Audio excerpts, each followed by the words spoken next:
ఉత్తరప్రదేశ్ కాన్పూర్ లో మరో దారుణమైన సంఘటన చోటు చేసుకుంది. భార్య చేతిలో మరో భర్త అయితే బలైపోయాడు. ఇది కూడా వివాహేతర సంబంధాలే దీనికి గల కారణం అని చెప్తున్నారు. మరి ఈ మధ్య కాలంలో అంటే భార్యలు భర్తల్ని చంపుతున్న ఘటనలు చాలా వరకు అయితే చూస్తున్నాం. సో అటువంటి ఘటనే ఇప్పుడు ఉత్తరప్రదేశ్ కాన్పూర్ లో కూడా చోటు చేసుకుంది. అసలు ఏం జరిగింది ఇష్యూలో అని ఒకసారి చూసుకుంటే, కాన్పూర్ కు చెందిన రీనా అండ్ ధీరేంద్ర వీళ్ళిద్దరు కూడా భార్య భర్తలు. అయితే రీనాకు మరొక బంధువుతో అంటే వాళ్ళ రిలేషన్షిప్ లో ఉన్న వాళ్ళ రిలేషన్ దూరపు చుట్టమైన ఒక వ్యక్తితో వివాహేతర సంబంధం అయితే ఏర్పాటు చేసుకుంది. అతని పేరు సతీష్. ఇతను ఎవరో కాదు, అతను మేనల్లుడే అని చెప్తున్నారు. ఆమె మేనల్లుడు. సో ఈ రకంగా ధర్మేంద్రతో వివాహం అయినప్పటికీ వివాహేతర సంబంధం సతీష్ తో పెట్టుకోవడం జరిగింది. అయితే భర్త ధర్మేంద్రకు వీళ్ళ పైన అనుమానం వచ్చింది, రీనా పైన.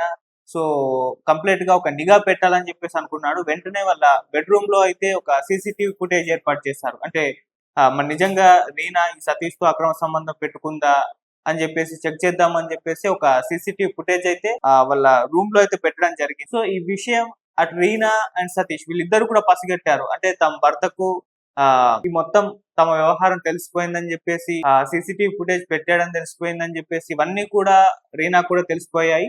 సో వాళ్ళు ఒక ప్లాన్ వేశారు. ఇక తన భర్తను చంపేద్దాము, అసలే సీసీటీవీ ఫుటేజ్ పెట్టాడు, ఎన్ని వీడియోలు రికార్డ్ చేశాడు అని చెప్పేసి ఈ రకంగా అనుమానాలు అయితే ఆమెకు కూడా వ్యక్తం అవడం జరిగింది. అలా తన భర్త ధర్మేంద్రను చంపడానికి ఒక పక్క స్కెచ్ అయితే ప్లాన్ చేసింది. అదేంటంటే ముందు ఫుడ్ లో ఒక మత్తు మందు పిల్ పెట్టేసి అతనికి ఫుడ్ తినిపించింది. సో అతను మొత్తం స్పృహ కోల్పోయి ఒక మత్తులో అయితే ఉన్నాడు అది తిన్న తర్వాత. ఆ తర్వాత సతీష్ అండ్ రీనా వీళ్ళిద్దరూ కలిసి ఒక కర్రతో అతన్ని నెత్తిని పలగొట్టేసి చంపేయడం జరిగింది. చంపేసిన తర్వాత పోలీసులకు అనుమానం రాకుండా ఉండేందుకు ఆ బాడీని తీసుకెళ్లి ఇంటి బయట పడేశారు. ఆ తర్వాత పోలీసులు ఈ విషయం తెలుసుకొని రావడం అదంతా కూడా చూడడం జరిగింది. అయితే ఇక్కడ రీనా ఒక పోలీసుల్ని తప్పుదోవ పట్టిద్దామన్న ఒక ప్లాన్ అయితే వేయడం జరిగింది. అంటే కొన్ని డౌట్స్ ఎక్స్ప్రెస్ చేసింది ఆమె.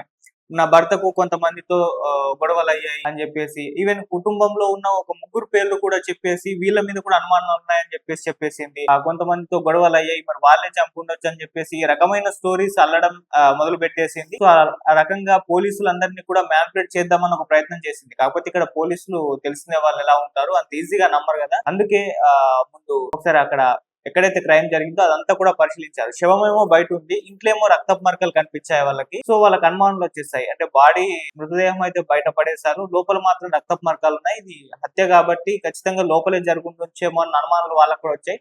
వెంటనే పోలీస్ బృందాలు రంగంలోకి దిగాయి, స్నిప్పర్ డాగ్స్ కూడా తీసుకొచ్చేసారు. సో వీటన్ని అక్కడ పరిశీలించేసరికి మర్డర్ లోపలనే జరిగింది, అది కూడా బంధువులు ఎవరో వీళ్ళకి బాగా దగ్గరైన వాళ్ళే చంపారని చెప్పేసి పోలీసులకు కూడా అనుమానాలు అయితే వచ్చేసాయి. అప్పుడు రీనా తన భార్య ఎవరైతే ధర్మేంద్ర భార్య ఉందో తనైతే స్టోరీస్ అల్లడం మొదలు పెట్టేసింది. కుటుంబంలో ఉన్న కొంత ముగ్గురు పేర్లు చెప్పి వీళ్ళ మీద అనుమానాలు ఎక్స్ప్రెస్ చేసింది, కానీ పోలీసులు అవేం నమ్మలేదు. గట్టిగా ఇన్వెస్టిగేషన్ చేయడం అయితే మొదలు పెట్టేశారు. సో వాళ్ళ ఫోన్ అయితే తీసుకున్నారంట. రీనా ఫోన్ పోలీసులు హ్యాండ్ ఓవర్ చేసుకోవడంతో ఫోన్ కాల్ డేటా పరిశీలించారు, అందులో ఉన్న వీడియోలు పరిశీలించారు, ఫోటోలు ఇవన్నీ కూడా చూడడం జరిగింది. అప్పుడు వాళ్ళకి తెలిసింది ఏంటంటే సతీష్ అనే వ్యక్తితో రిలేషన్షిప్ లో ఉంది. సో ఇది భర్తకు తెలిసింది, అందుకే తినే చంపేసి ఉండొచ్చు అన్న అనుమానాలు వచ్చాయి. ఎందుకంటే ఆ ఫోన్ లో అటు సతీష్ తో క్లోజ్ గా ఉన్న ఫోటోలు ఉన్నట్టుగా చెప్తున్నారు. అండ్ ఆ కాల్ డేటా చూస్తే సతీష్ తో చాలా సార్లు వీళ్ళు ఇద్దరు మాట్లాడుకున్నట్టుగా మొత్తం బయటపడింది. సో అలా కాల్ డేటా బయటపడడంతో, వాళ్ళ ఫోటోలు బయటపడడంతో పోలీసులకు ఒక క్లారిటీ వచ్చేసింది. సో భర్తని తనే చంపుకుంది, అది కూడా సతీష్ బాయ్ ఫ్రెండ్ సతీష్ తో కలిపి అని చెప్పేసి వాళ్ళు క్లియర్ చేసేసారు. అయినా కూడా ఇంకాస్త ఎవిడెన్స్ కలెక్ట్ చేసే నేపథ్యంలో సతీష్ ని ఇన్వెస్టిగేషన్ చేయడం మొదలు పెట్టారు. అతను మొత్తం కూడా పోలీసుల ఇన్వెస్టిగేషన్ లో నిజాలు ఒప్పేసుకున్నాడు. ఈ విధంగా చేసాం ఇలా అని చెప్పేసి అతను చెప్పడం జరిగింది. అయితే ఇద్దరిని కూడా పోలీస్ వ్యాన్ లో స్టేషన్ కి తీసుకెళ్లే నేపథ్యంలో అప్పుడు ఈ విధంగా సతీష్ ఒప్పేసుకోవడం పైన రీనా మండిపాటు పడింది. నువ్వేలా ఒప్పుకుంటావు, నేను తప్పుదోవ పట్టించే ప్రయత్నం చేస్తున్నాను, అది చేస్తున్నాను, ఇలా కవర్ చేసే ప్రయత్నం చేస్తే నువ్వు అట్టెట్లు ఒప్పేసుకున్నావు అని చెప్పేసి పోలీస్ వ్యాన్ లోనే చెంపదెబ్బ కొట్టింది సతీష్ ని.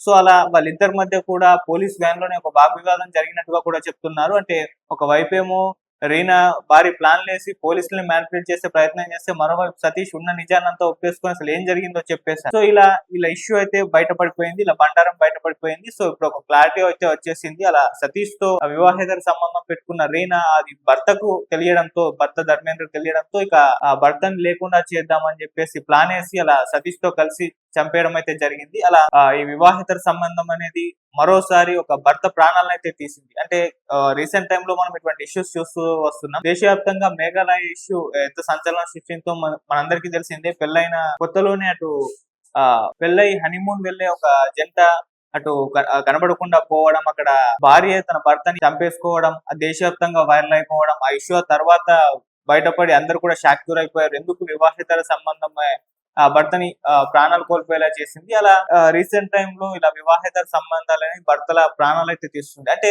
దీన్ని కాస్త ఇష్యూ కూడా చేస్తున్నారు. భార్యలు అనే వాళ్ళు భర్తల్ని చంపేయడం అనేది అది చాలా కొత్తగా అనిపించి అందరూ కూడా దీన్ని రైస్ చేసి సోషల్ మీడియాలో పోస్టులు పెట్టేస్తున్నారు. విపరీతంగా భార్యల చేతుల్లో బలవుతున్న భర్తలకు సంబంధించి పోస్టులు పెట్టడం చూస్తున్నాం. అంటే ఎప్పటి నుంచో కూడా భార్యల పైన లేకుంటే మహిళల పైన మగవాళ్ళు లేకుంటే భర్తలు చేసే క్రైమ్ ఎప్పటి నుంచో ఉంది కూడా. కాకపోతే దాన్ని ఎక్కడ రైస్ చేయరు, దాన్ని ఎక్కడ సోషల్ మీడియాలో పెట్టరు. ఇప్పుడు చాలా కొత్తగా అనిపించేసరికి దీన్ని రైస్ చేసి ఈ విధంగా భార్యల చేతుల్లో భర్తలు బలవుతున్నారని చెప్పేసి దీన్ని ఎక్కువగా ఫోకస్ చేస్తున్నారని చెప్పేసి కొంతమంది దీని పట్ల అంటే మహిళా సంఘాలు కావచ్చు, లేకుంటే కొంతమంది ఫెమినిస్టులు కావచ్చు, దీన్ని రైస్ చేయడం మనం చూస్తున్నాం. ఆ రకంగా దీన్ని ఒక చర్చనీయాంశంగా కూడా తీసుకెళ్లడం చూస్తున్నాం. అంటే ఉమెన్ క్రైమ్ రేట్ కూడా పెరిగిపోతుంది. ఈ విధంగా వివాహేతర సంబంధాలు ఇటువంటి ఒక పరిస్థితికి దారి తీస్తున్నాయి, భర్తల ప్రాణాలు అయిపోతున్నాయన్న కోణంలో అయితే దీన్ని తీసుకెళ్తున్నారు. అయితే క్రైమ్ అటు ఉమెన్స్ పైన కూడా మేల్ చేసే క్రైమ్ కూడా చాలానే ఉంది. దానిపైన ఎవరు మాట్లాడరు, ఎవరు రైస్ చేయరని చెప్పేసి ఫెమినిస్టులు అయితే చాలా మంది ఆవేదన వ్యక్తం చేస్తున్నారు. సో ఏదేమైనా ఇప్పుడు ఈ కాన్పూర్ ఉత్తరప్రదేశ్ చెందిన కేసు అయితే ఇది కూడా సంచలనం సృష్టిస్తుంది. మరొక భర్త తన భార్య చేతిలో ప్రాణాలు కోల్పోవాల్సి వచ్చింది. అది కూడా వివాహేతర సంబంధం కారణం కావడం చూస్తున్నాం. సో ఇప్పుడు ఈ బండారం అయితే బయటపడిపోయింది. మరి రీనా సతీష్ ని ఇద్దరిని కూడా పోలీసులు అదుపులోకి తీసుకున్నారు. మరి వీళ్ళకు ఎటువంటి శిక్ష పడుతుందో, లీగల్ గా కోర్టులో ఏం జరుగుతుందో అనేది మనం వెయిట్ చేసి అయితే చూడాలి. చూద్దాం ఏం జరుగుతుందో. Thank you so much.